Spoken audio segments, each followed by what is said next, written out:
Bonjour très chers téléspectateurs. Je vous remercie, vous tous qui avez eu l'occasion de me suivre, de me recevoir en ce moment chez vous, dans vos maisons. C'est bien votre frère Blanchard Kassongo avec l'émission Congo Politique. Voilà, c'est du nouveau. Vous allez vous habituer à ça. C'est juste les premiers jours. Et voilà, on reviendra chaque fois dans cette émission, discuter, parler, sinon revoir toute l'actualité congolaise de la semaine. Donc on va revenir sur les points saillants, les points qui ont marqué la semaine et essayer d'analyser, apporter notre lecture aussi, et voilà, pour que nous puissions voir comment les choses évoluent dans notre pays. Alors voilà, aujourd'hui nous allons aborder des points. Vous voyez, la semaine a été vraiment, il y a eu trop de mouvements, c'était trop mouvementé, c'était vraiment saillant, l'actualité était brûlante. Vous avez eu d'abord l'affaire des ordonnances du chef de l'État, nommant respectivement les DG et les PCA de la GECAMIN, ainsi que les DG et les PCA de la Société nationale, congolaise du chemin de fer. Voilà. Et après, on va aussi revenir sur les invalidations en cascade des députés nationaux. Vous voyez, on a au moins une vingtaine des élus invalidés du côté de l'opposition. Et il y en a aussi quelques-uns du côté des FCC, mais voilà, ça ne fait pas vraiment écho parce que ce sont plus les députés de la Mouka qui sont visés, s'il faut le dire comme ça. Alors on va aborder ces deux sujets, voir comment...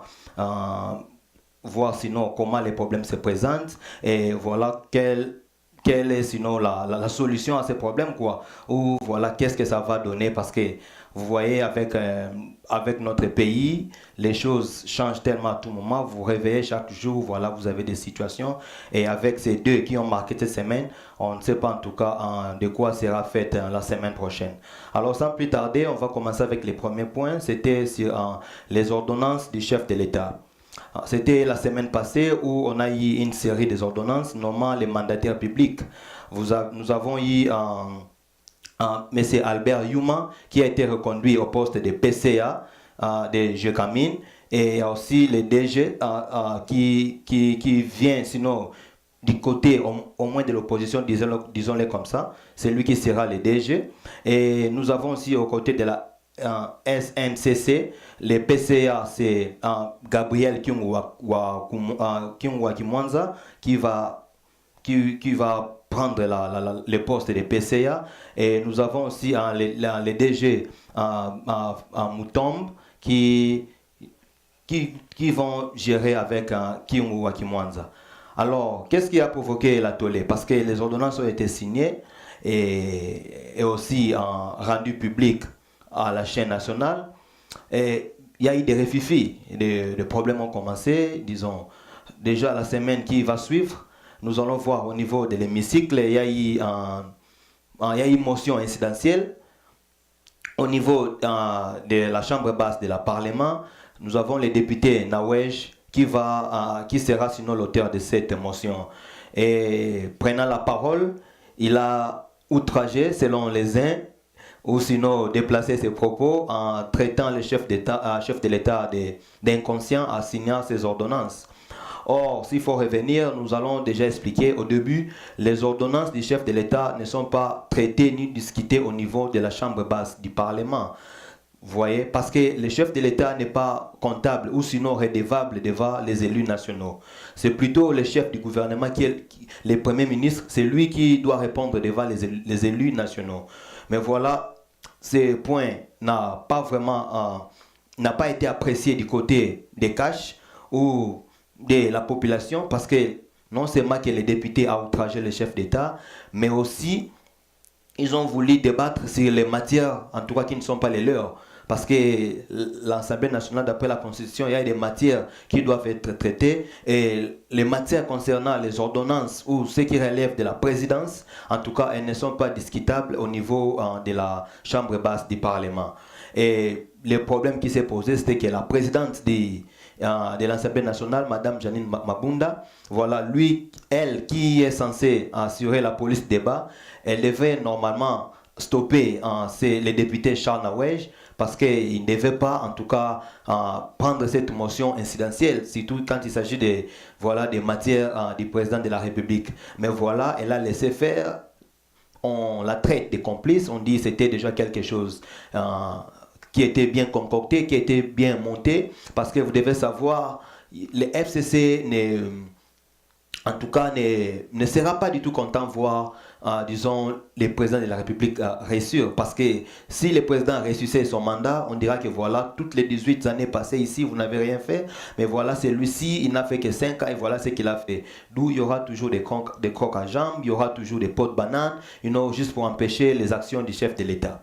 Alors, ces feuilletons, au-delà d'être un point juridique, parce que du point de vue juridique, déjà, c'est déjà balayé des revers de la main parce que les matières relevant de la présidence de la République ne peuvent pas être traitées au niveau du Parlement.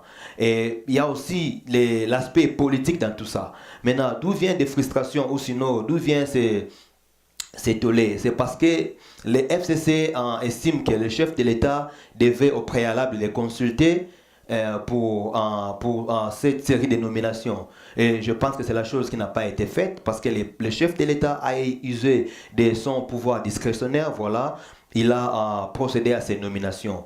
Et le FCC voulait que tout soit échangé, discuté au préalable pour qu'ils puissent se partager parce qu'ils sont en coalition, c'est en alliance.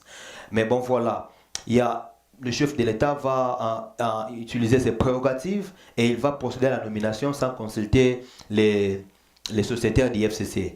Et le problème aussi est au niveau des GECAMIN. Vous savez, depuis la législature passée, M. Albert Yuma était, disons-le comme ça, l'homme fort des GECAMIN. Il jouait en même temps, il était en même temps les PCA, en même temps les DG, et il cumulait toutes ses fonctions. C'est pour toutes ces raisons que le FCC ne voulait pas voir M. Albert Yuma voilà, perdre les prérogatives ou sinon tous les pouvoirs qu'il détenait. Parce qu'il faut dire, pour le moment, M. Albert Yuma est presque dépouillé de toutes ses forces. Il est un PCA, or le PCA ne gère pas au quotidien.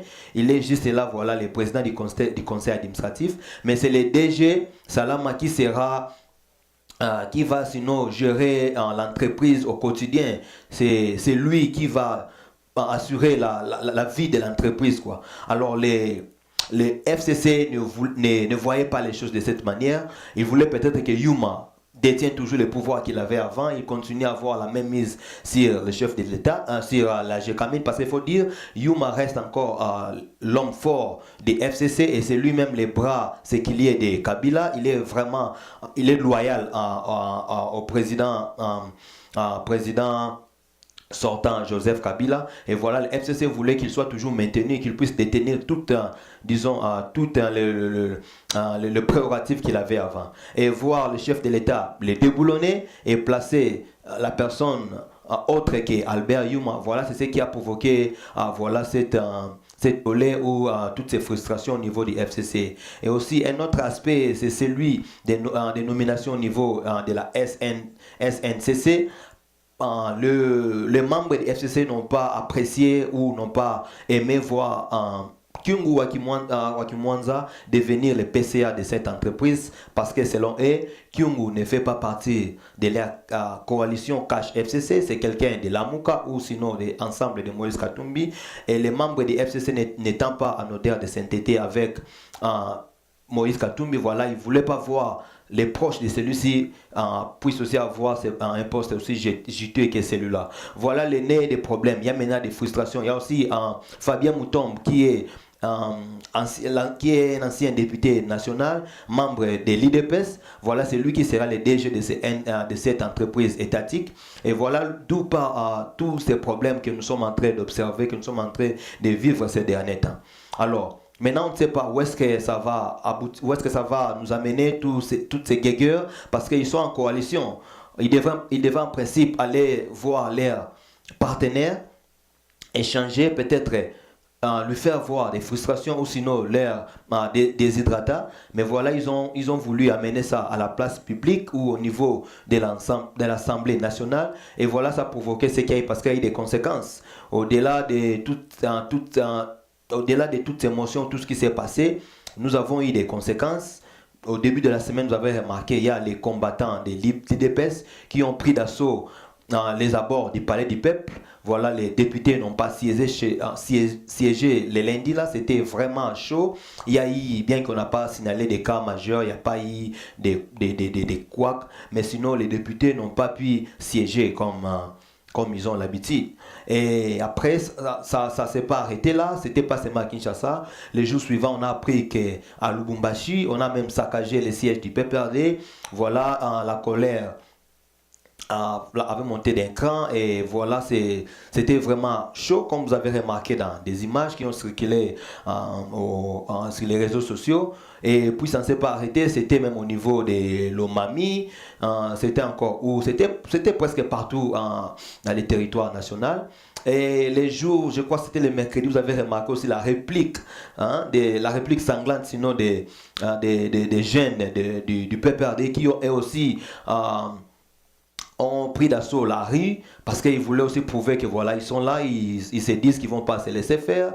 Voilà, ils vont en tout cas répondre comme coup sur coup, comme ils aiment bien le dire, aux attaques ou sinon aux intimidations des jeunes de l'UDPS. Vous voyez, et tout ça, ça frôle un peu les chaos. On n'est pas vraiment loin du chaos avec toutes ces guerres, avec voilà, toutes ces tensions. En tout cas, le pays n'est pas loin du chaos parce que nous sommes en train de courir une guerre civile et qui sera presque incontrôlable, qu'on ne saura pas maîtriser, d'où ça demande, voilà pourquoi nous en appelons aux uns aux autres de puissent mettre de l'eau dans leur vin pour que voilà des solutions sinon adéquates soient trouvées pour que la situation redevienne à la normale, parce que dans tout ça, c'est le peuple qui perd. Vous voyez, ça va faire déjà 6 mois depuis que le chef de l'État a été investi, il n'a pas de gouvernement, c'est-à-dire les choses tournent au ralenti. Nous devons éviter toutes ces histoires, toutes ces choses qui nous ramènent toujours vers les bas, parce que nous devons penser développement, nous devons penser infrastructure, nous devons penser éducation, nous devons penser santé,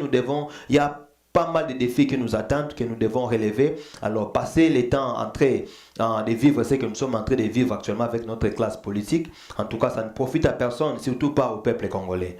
Donc, c'est ça le problème qu'il y a eu, mais nous ne savons pas encore, c'est un feuilleton qui est déjà tourné, où il y aura encore des rebondissements, parce que jusque-là, le chef de l'État n'a pas encore réagi, moins encore son cabinet. Nous attendons peut-être sa réaction, où il va faire le rétropédalage, essayer un peu d'annuler ses ordonnances, où il va juste rester serein et voilà, mettre ses ordonnances d'application. Ça, nous ne savons pas encore. C'est ce que nous allons suivre attentivement la semaine prochaine. Et on ne manquera pas d'y revenir pour vous expliquer un peu plus. Et le deuxième point, c'est, vous voyez, toutes ces invalidations en cascade des députés de l'opposition. Nous avons remarqué depuis le début de cette semaine, au niveau de la Cour constitutionnelle, qui est la haute cour, bien sûr, parce que c'est la dernière instance judiciaire de notre pays. Donc, il y a eu des contentieux électoraux qui ont débuté juste après la proclamation des résultats provisoires par la CENI. Il y a eu au moins 1000 cas, il y a eu au moins 1000 requêtes au niveau de la Cour constitutionnelle. Et vous allez vous rendre compte que nous avons eu 1000 cas au moment où nous n'avons que 9 juges pour traiter tous ces cas. Allez-y faire la mathématique, vous allez vous rendre compte que c'est pratiquement impossible parce que la Constitution dit que les contentieux électoraux sont traités en 2 mois. Mais s'il faut compter depuis le mois de janvier, nous sommes déjà à plus de 2 mois, d'où la Cour elle-même a aussi violé la Constitution parce que les arrêts que la Cour a rendus, bien que ça soit opposable à tous, que ça soit inattaquable, mais ça pose problème parce que ça viole la Constitution. La Constitution stipule clairement que les contentieux ne peuvent pas aller au-delà de 2 mois. Mais là où nous sommes au-delà, c'est presque 4 mois ou 5 mois. Vous voyez, déjà au départ, les arrêts posent problème. Donc, respecter ces arrêts ou l'applicabilité de ces arrêts posera en tout cas problème parce que ça viole la Constitution. Maintenant, le problème est que les députés sont invalidés. Mais la plupart des cas, ce sont les députés de l'opposition. Vous allez remarquer, surtout les cas emblématiques de notre frère Daniel Safou. Vous voyez ce que ça provoquait comme tollé. Et on a remarqué, il y a eu des Raphaël Kibuka, il y a eu des Chéribin Okende, il y a eu plein de députés de l'opposition, hein, de la Mouka surtout, qui sont invalidés en cascade, en masse, et on ne sait pas, c'est vraiment un problème, il y a vraiment un problème un problème judiciaire, ou c'est juste un règlement des comptes, ou voilà, nous ne savons pas qu'est-ce qu'il y a, parce qu'en principe, pour qu'il y ait annulation, ou pour qu'on puisse invalider un élu qui a été proclamé provisoirement, nous devons passer au recomptage des voix. Il faut qu'il y ait un recomptage de voix. Voilà pour qu'on s'en rende compte par rapport aux résultats publiés par la CENI et par rapport à ce que la personne qui a, disons, qui a porté plainte ou qui a amené sa requête, on doit voir ce qu'il a. Et aussi, les députés mis en question doivent apporter des preuves, les procès verbaux qui attestent qu'il a été réellement élu. Il doit y avoir confrontation de tous ces dossiers pour qu'enfin la Cour puisse en dire les droits. Mais là, nous assistons à des arrêts vraiment en cascade, où les juges n'ont pas vraiment eu tout le temps d'examiner les dossiers parce que, comme je disais tantôt, c'était au moins 1000 cas, 1000 requêtes. On n'a eu que 9 juges et je ne pense pas que les dossiers ont été vraiment correctement traités comme ils devaient. Il devrait se faire. Donc c'est ça maintenant le nœud du problème. Et ça aussi, ça n'a pas tardé, ça a encore provoqué des tollés. Il y a encore la colère qui est montée d'un cran. Vous avez vu quelques militants de la Mouka prendre d'assaut la rue, prendre d'assaut les abords de la cour constitutionnelle. C'était depuis, je crois, ça a pris des jours, ou avant, c'était d'abord quelques élus. Il y a eu Martin Fayoulou et certains cadres de la Mouka qui sont rendus à la cour constitutionnelle. Et après, c'était les mamans de la Mouka et elles aussi, elles ont marché jusqu'à aller au niveau de la Cour constitutionnelle. Voilà, il y a au moins des tensions dans ce sens-là, puisque ces députés sont plus de la Mouka, ce sont les députés de l'opposition. Alors, qu'est-ce qui est caché derrière toutes ces invalidations? D'aucuns les disent, hein, c'est peut-être pour, vous voyez, parce qu'il y a un rapprochement maintenant. Il y a Katumbi qui tente de se rapprocher de plus en plus de Félix Tshisekedi, et on ne sait pas, peut-être ils vont encore faire une coalition, parce que si Cash arrive à faire une coalition avec l'ensemble de Moïse Katumbi, qui a pratiquement disons une soixantaine ou septantaine de députés, vous voyez, ça pourra encore donner de la force au chef de l'État, et c'est ce que craint les FCC, parce qu'ils veulent en tout cas garder, avoir sinon l'œil sur les présidents, les contrôler, les scruter, et au moment voulu, voilà, peut-être il faut les déchoir, nous ne savons pas encore. Donc voilà, ils cherchaient maintenant à vider les députés de l'opposition pour que même s'il y a rapprochement entre Katumbi et Tshisekedi, voilà, qu'ils ne puissent pas constituer une force devant faire face devant les sociétaires des FCC, les FCC. Donc c'est ça en fait les problèmes. Comme je dis tantôt, les problèmes en RDC actuellement, ce ne sont pas seulement des problèmes juridiques, mais c'est plus politique. Parce qu'au niveau juridictionnel, ça pose déjà problème.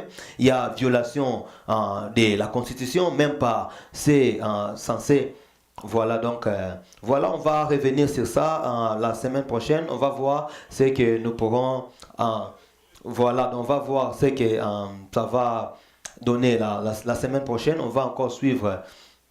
Nous allons suivre attentivement l'actualité la semaine prochaine et on ne manquera pas de rentrer et vous faire signe, vous expliquer un peu plus sur l'actualité congolaise. Voilà, très chers téléspectateurs, c'était vraiment un plaisir d'être devant vos petits écrans. C'est que vous allez réagir, hein. En tout cas réagissez, vous avez les numéros, réagissez, et voilà, s'il y a des feedbacks à faire, comme je disais tantôt, c'est le début, on a commencé cette émission aujourd'hui, et vos feedbacks, vos remarques en tout cas seront les bienvenus, et on essaiera d'améliorer, voir comment encore aller fouiller davantage en profondeur les informations pour venir partager avec vous. Donc c'était vraiment un plaisir. Je vous remercie d'être en tout cas le nôtre, de nous suivre, et je sais que vous êtes nombreux, vous allez réagir. En tout cas, je vous souhaite un très bon week-end, que Dieu vous bénisse dans vos familles, vous passez des bons moments. Rendez-vous la semaine prochaine. Quant à moi, je vous dis bye et au revoir. Ciao, ciao, ciao.